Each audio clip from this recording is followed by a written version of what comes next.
2024 has been a very good, very long, very eventful year.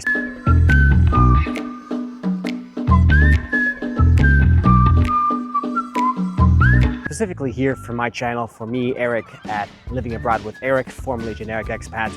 And today I want to give a bit of a wrap of what happened this entire year.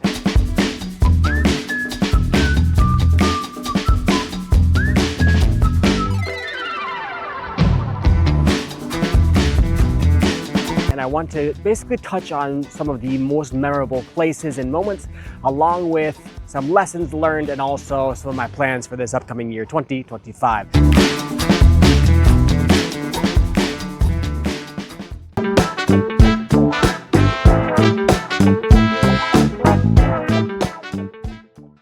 Here we are in northern Peru in Piura, in the park right next to my Airbnb called Quiñones Park. This park was named after a famous hero from the Air Force called Quiñones, Jose A. Quiñones.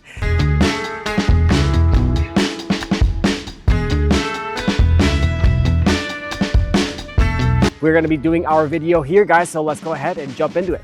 So we started the project in Costa Rica. I spent New Year's Eve and New Year's Day in San Jose, Costa Rica, and spent all of January in that country as well. We went from Costa Rica to Panama for another 6 weeks and left Panama middle of March, flying over the Princesa and myself to Colombia over the Darien Gap, where I spent the full 6 months that was allowed to me on my visa in Colombia. Colombia is a massive country. I've been there many times and I knew there's a lot of stuff that I wanted to show that I hadn't seen before and stuff that I did know a lot about that I wanted to show. After that 6 months, I rushed on over to Ecuador, where Ecuador was a full 80 days, you could say, just under the full 3 months that's allowed for the first 90 days, and I would have had to extend the visa in the period of blackouts and instability and all of that, and that wasn't really what I wanted to do, so I decided to spend my last 6 or so weeks of 2024 here in northern Peru.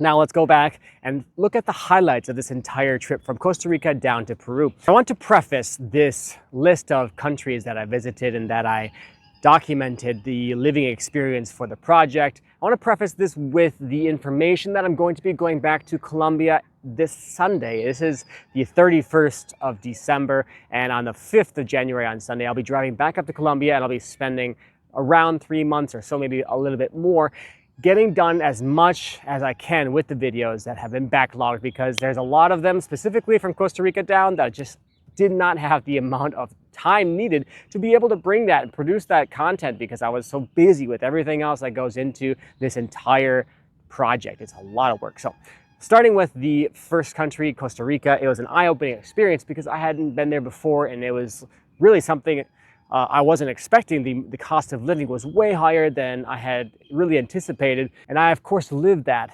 firsthand experience, 6 weeks just chilling in San Jose mostly, and then checking out the other places when my mom and sister came down to visit. After Costa Rica, I went up to Panama, and Panama was fantastic. And I was actually surprised at how much cheaper that was than Costa Rica, as I heard Panama was so expensive. And I guess they are comparing it perhaps to places like Colombia or Ecuador. Moving after Panama, I went down to Colombia, and I had already been there many times before, but I went to some new places and they were absolutely gorgeous, and I was able to discover some undiscovered gems, or go to these places that most people, including myself, after living in Colombia for like 2 years, I had never been to. So that was an awesome experience, and being able to go to such cities as Bucaramanga, and I spent a little bit of time in Cartagena, which I hadn't been to, which is a super popular place, of course, but I wanted to try and show that aspect of living there as a foreigner, not so much as a tourist.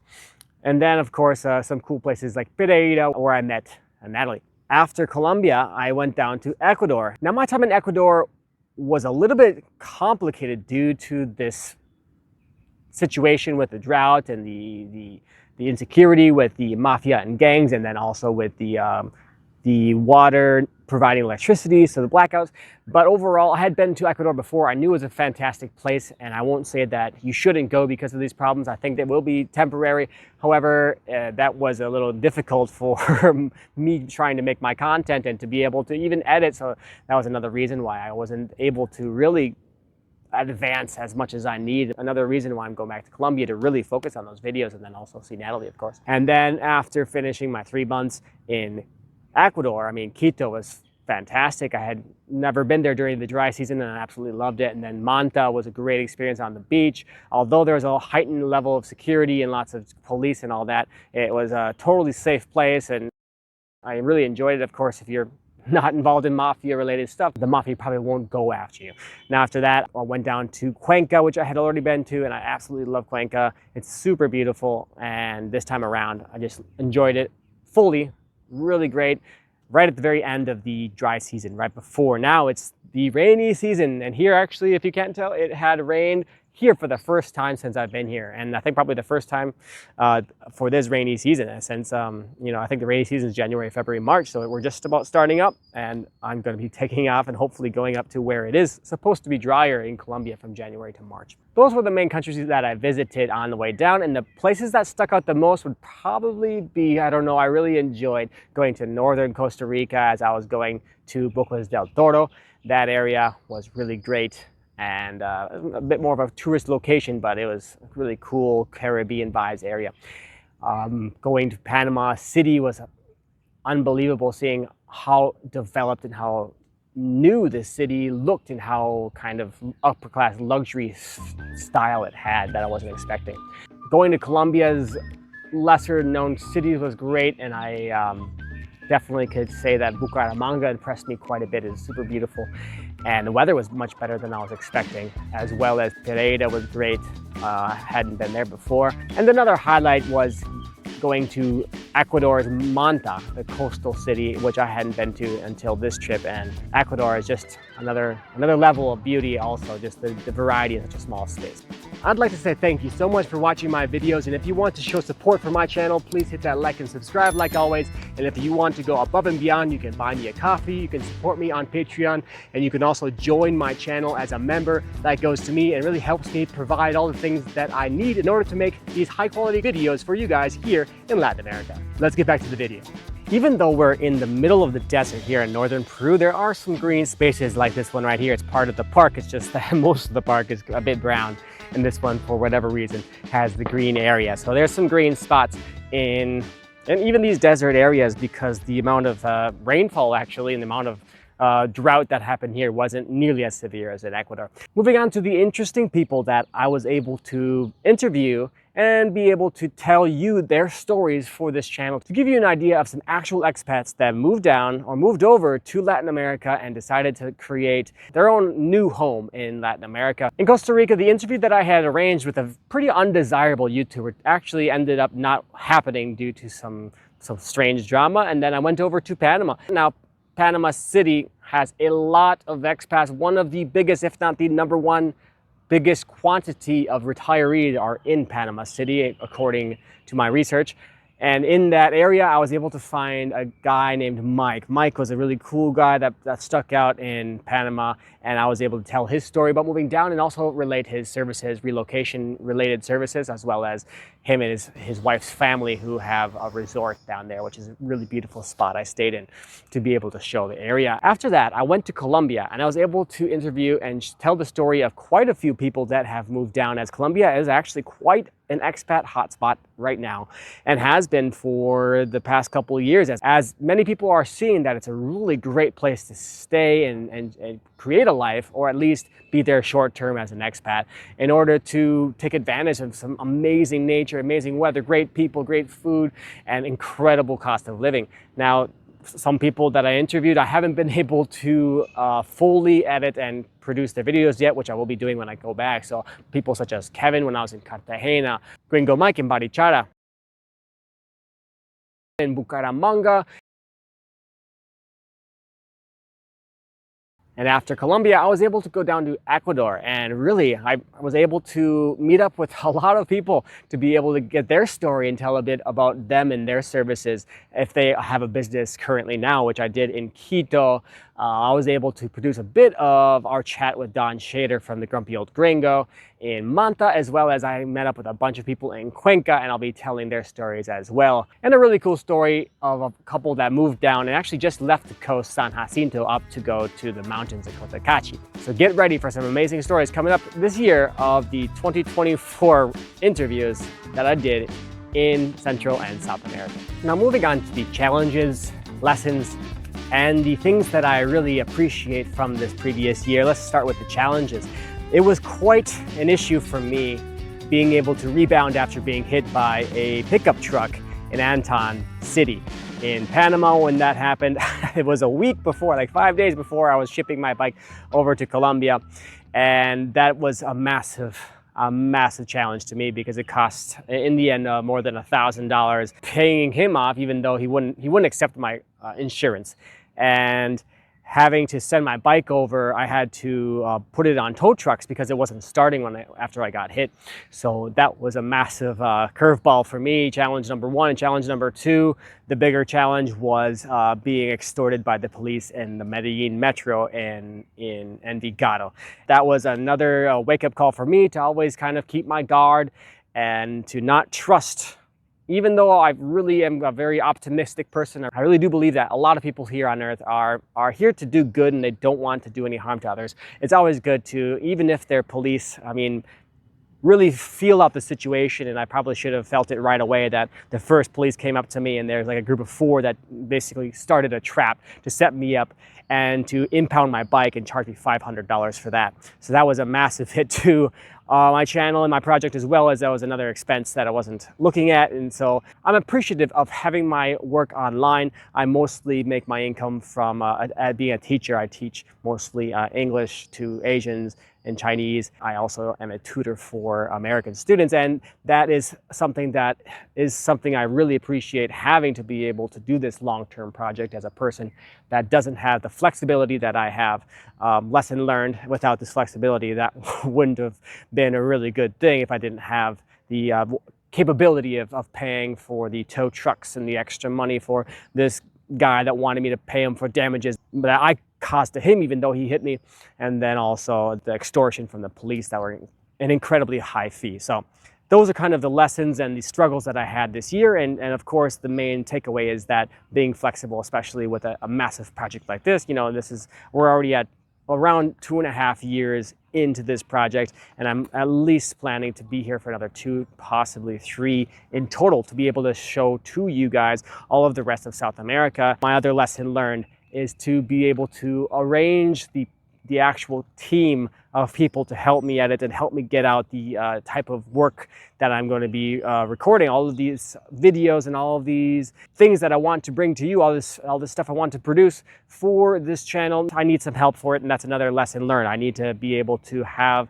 my team properly organized by the time I leave Colombia in order to do what I want to be doing in the future for these next plans. So another lesson learned from me, at least for my channel, is the flexibility, and the work online has been a very big thing that I am very grateful for, and also grateful for meeting Natalie in Pereira, and how she's helped me really think things through, and she's been a great backup and support for me, and she's been in a few of my videos. She's going to be in a lot of the newer videos that I'm going to be producing soon, and she has really been a pretty invaluable support to me, and I really appreciate having her in my life as well. You always want to be thankful for the things that have been good to you, and also kind of learn from the things that maybe have caused you harm or been a challenge. So those are my main takeaways for my project and my life here doing my Living Abroad with Eric in 2024. What's coming next? All right, I had made a map of what I thought I would be doing before I decided to go back up to Colombia,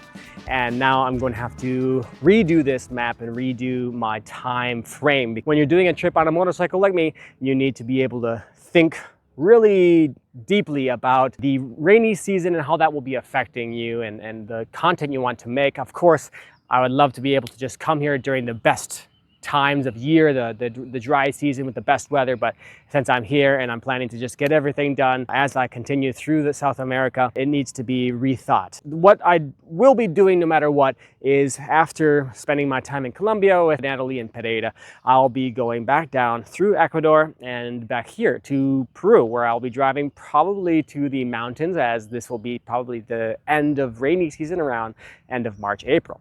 And I plan to be spending probably some time in Cajamarca, which is, I think, maybe an undiscovered spot that could be a good spot for people, and some other spots in Peru as I make my way down to Bolivia. Now, I might be stopping in Lima. I'm not sure if I'll spend the full month. Everything depends on visas. And of course, being a flexible person is what you have to learn to be when doing this type of project. Therefore, we're gonna see how everything goes when I cross the border and when I get these documents, as you can't really control things that are beyond your control. So if I get the 90 days, we'll see if I spend them, the full 30, 30, 30 in 3 different cities. But as of right now, I'm thinking about doing Cajamarca, Lima, and Arequipa on the way down to Bolivia. Now, Bolivia, I believe, can be a bit difficult with a vehicle more than a month. So I'll have to see how that goes. But I wanted to spend at least 6 weeks in Bolivia. And I've not been there before. It's a kind of expensive place to visit with a $160 or $180 visa. So for an American to visit, it's a bit expensive. I'm really excited to see it for the first time. And maybe a popular city like Cochabamba, maybe Santa Cruz. Some of these places I have seen in other videos or I've talked to people. My buddy, previous YouTuber, David, he went to these places and he loves them. And I would like to check them out myself and show that kind of expat side of it. So depending on what happens and what I decide to plan out for the rainy season and the cold season in the southern cone, which is the Chile, Argentina, deep south part, which I do want to be able to drive down to Ushuaia at some point. I'm not sure if I'm doing that in 2025. However, that's one of my goals in the next 2 years at least, to go down to Ushuaia, which is the very southern tip of South America, and to say that I went from, almost Canada, Minnesota. I went from Minnesota down to Ushuaia, and then I'll be driving back up north. So that's going to be in my goals definitely, and either 2025 or 2026. It all depends on how this new plan turns out as I go down through South America again, as I can't be driving my motorcycle in the winter in the southern tip of South America. So I would have to go down in around December, right? This time of year is when people go down on motorcycles, from December to January, maybe February. That will be something I have to plan out if I'm going to be doing that the end of next year or not. After Bolivia, we're talking maybe Paraguay. I have some contacts now in Asuncion who I just chatted with through the channel.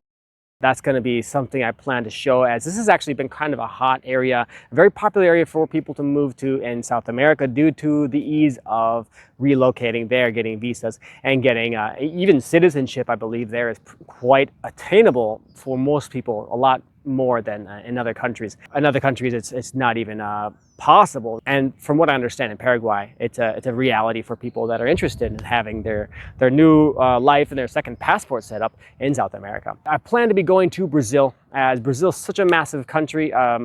After crossing Paraguay, if I go from Bolivia to Paraguay, I'll be going over to probably southern Brazil or crossing in through southeastern Brazil. And that region, I want to be showing some of the bigger cities, and I definitely want to be showing a bit of Rio de Janeiro. I lived there over a year already, and show you guys some less popular spots I actually haven't been to. Some of them that I want to show as well, which is Goiânia, Vitória on the beach. Most of the big cities in Brazil are on the coast. However, in the interior part of the country, there actually is quite a few big cities in the mountains. The state of Minas Gerais has a pretty big city that I also would like to be able to show. So there's a lot of great things that will be coming in 2025. Depending on how I plan out my route, that's going to be how I'm able to show you guys my progression down going south, and then I'll be going right back up north. The plan is to go back up through Chile, spend some of my time there, a couple months in Chile, which is actually my first country that I lived in Latin America. I did 1 semester of school in Chile, so that's going to be a nice spot to be able to drive through, see all my friends that I met in Minnesota when I studied there. A lot of exchange students I met there first, and then I went down to Chile and made some more friends down when I was inside the country. And just going back will be great. So yeah, going back up and then crossing back over through Brazil and checking out the cities and countries I haven't been able to show on the project as I go up. That's the plan. I of course recognize that the entire plan, the entire thing that I just laid out is not something that someone can easily do in 1 year, to be able to show, a month or 2 months or 3 months in each country, because there's so many countries left to be able to spend time in and record. And of course, if I have the team set up for that, I can only go so fast. Probably won't be done in 1 year. So this is more of a 2-year plan. However, I wanted to kind of just put it all down to be able to say that this is kind of the rough draft. Flexibility is super important due to uncertainties with visas and things that are beyond your control. I want your input, guys. Are there any things that you liked watching in my videos? Was there any specific topics that you really enjoyed seeing? Or is there a certain thing you would like to see more of? For example, lives. I did one live when I was in Colombia talking about where I should be going and giving a bit of my own information I know about Colombia in that. Would you like a bit more of those, a few more of my lives to have a chat with all of us together? I've been told that the interviews that I have with these expats and these foreigners living abroad on my channel has been a highlight for some people. For example, Natalie, she loves those, and I specifically enjoy doing them myself. Is that something that you'd like to see more of in these in the next year, 2025, of videos? Let me know in the comments below about what your ideas about this channel, how it should continue to evolve and to continue into the new year. And I'm trying to make everything as educational, informative as possible. This is a channel that I'm doing completely on my own and is not being funded by anyone else. So if you want to be able to contribute to the channel, you know how to do it. You can go to Buy Me a Coffee link. You can check out my Patreon. You can join my channel as a channel member. That always is a very helpful thing for me and to show me that you are enjoying the content and it's useful to you. I'm looking forward to this new year of living abroad with you on my trip, my project, Living Abroad with Eric in 2025. Hey guys, hasta la próxima.